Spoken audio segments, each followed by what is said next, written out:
Copyright disclaimer under Section 107 of the Copyright Act 1976. Allowance is made for fair use for purposes such as criticism, comment, news reporting, scholarship, and research. Fair use is a use permitted by copyright statute that might otherwise be infringing. Nonprofit, educational, or personal use tips the balance in favor of fair use. The story begins in a world where the thin line between life and death is drawn not by strength or intelligence, but by instinct, raw, primal, and sometimes terrifying. Deep in a remote wilderness untouched by roads, cities, or signs of human comfort, a group of strangers finds themselves trapped after a catastrophic event that no one could have predicted. A transport craft meant to carry them across a mountain region loses control during a violent storm. The wind tears through the sky with a furious howl, lightning cracks through the darkness, and the world flips upside down in a heartbeat. When the survivors awaken, dazed and injured, the remains of the craft lie scattered across a dense forest filled with towering trees that block out the sun. No signal, no tools, and no path home.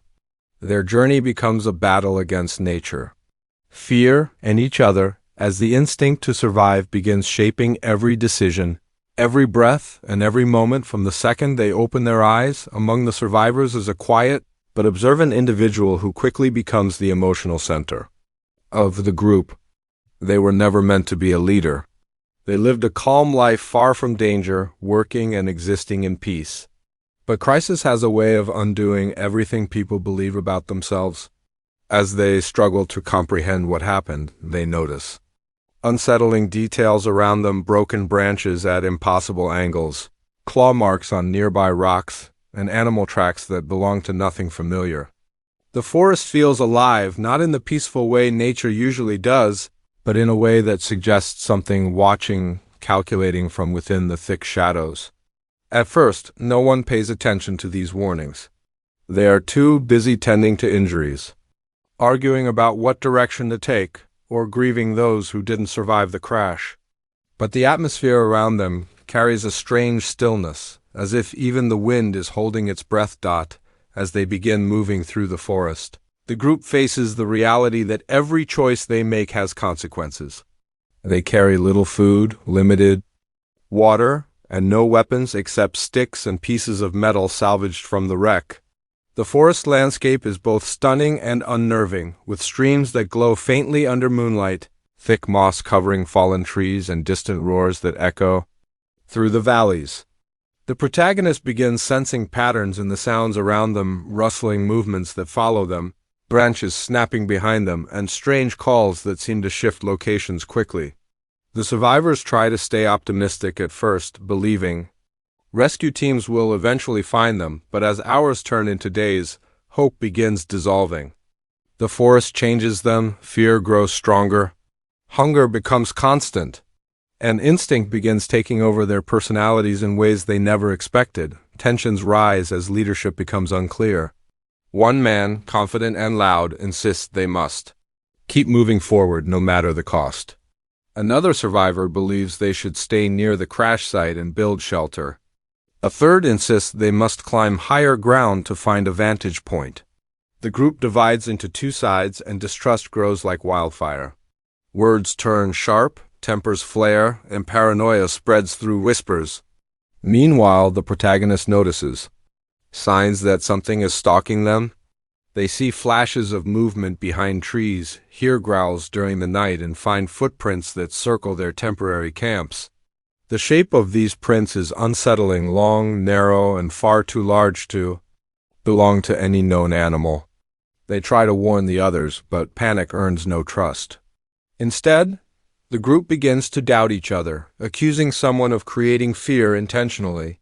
But that illusion shatters the moment the first attack happens, late one night as the group sleeps in makeshift shelters built from branches and leaves. A piercing scream tears through the forest. Everyone wakes up in shock, grabbing whatever they can to defend themselves. Something snatched one of the survivors right from the edge of camp. They chase the sound deeper into the woods, but find nothing except shredded branches, a torn piece of clothing, and trails of disturbed soil. Panic erupts immediately. The creature is real, and it knows they are vulnerable. The missing survivor's disappearance marks a turning point. No one can deny the danger anymore. They reinforce the camp, take turns staying awake through the night and move cautiously through the woods during the day.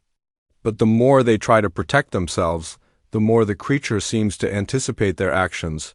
As if studying their behavior, the protagonist becomes more perceptive with each passing day. They learn to read the forest movements.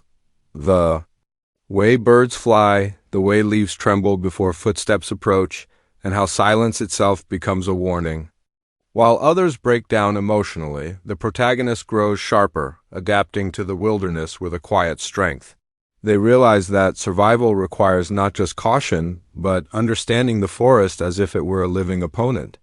The creature, however, becomes bolder. It tests their boundaries, stealing food at night, circling the camp, and leaving marks on nearby trees as if claiming territory.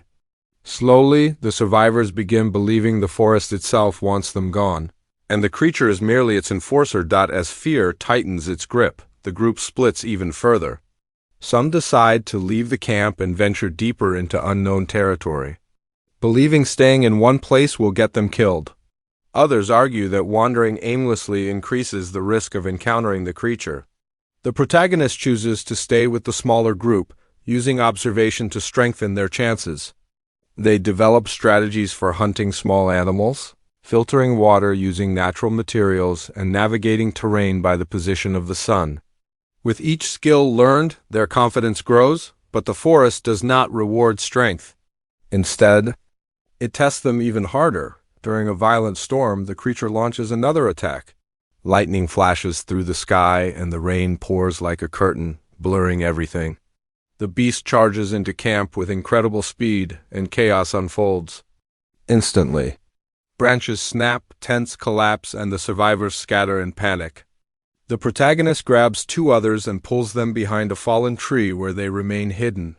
They watch in horror as the creature moves through camp with terrifying precision. Its shape is barely visible through the storm, but its glowing eyes cut through the darkness. When the storm clears, the damage is immense. More survivors are missing, and those who remain are traumatized and weak. The protagonist realizes the forest will not let them simply survive. It demands they adapt or perish, with numbers dwindling. The protagonist decides they must confront the creature instead of fleeing from it. They begin tracking patterns in the forest, mapping the locations where the beast appeared, studying the markings it leaves, and learning how it moves. The idea of facing the creature terrifies them, yet instinct pushes them forward. They gather whatever resources remain: sharp stones, broken metal, sturdy sticks, and begin crafting primitive weapons. The remaining survivors, though exhausted and emotionally drained, trust the protagonist enough to follow. What begins as an act of desperation slowly transforms into a calculated plan. Their journey leads them to a deeper part of the forest where the air feels colder and the trees stand closer together. Strange symbols etched into bark suggest that others have encountered the creature long before them. They find remnants of old camps, bones buried beneath leaves, and signs of past struggle. The protagonist's instincts sharpen even further, sensing danger long before it approaches. Every step in this part of the forest feels like trespassing into forbidden territory. And then, without warning, the final confrontation begins. Near a cliffside overlooking a massive waterfall, the creature emerges fully for the first time. Its size is monstrous, its body a combination of predator traits that should not coexist in nature. It moves with an intelligence that sends chills down the survivors' spines. The battle becomes a primal struggle where instinct meets instinct. The protagonist leads the charge, using speed, distractions, traps, and the terrain to their advantage. They dodge attacks, leap between rocks, and strike when the creature reveals openings. The remaining survivors fight with everything they have left, using their last scraps of strength. The forest itself seems to tremble from the impact of the battle. In a final act of courage, the protagonist lures the creature to the edge of the cliff. With a combination of instinct, quick thinking, and raw determination, they force the creature into a vulnerable position. A crack of rock, a slip of footing, and the beast tumbles over the edge, disappearing into the roaring waters below. The forest grows eerily quiet, as if even nature acknowledges the end of the hunt. The survivors collapse in exhaustion, their bodies trembling from adrenaline and relief. Dawn breaks slowly, and sunlight filters through the dense canopy, warming their faces for the first time since the crash. With the creature defeated, the journey toward escape becomes clearer. The protagonist leads the remaining survivors out of the forest, using everything they learned, every instinct sharpened by fear, every skill forged through suffering. As they reach open land, search teams finally spot them. Their return to civilization is emotional, overwhelming, and surreal. But the protagonist knows they are no longer the same person they were before the crash. Something inside them awakened in the wild, a primal sense of awareness, strength, and understanding of the world that cannot be forgotten. The story closes with the protagonist standing at the edge of the forest once more, reflecting on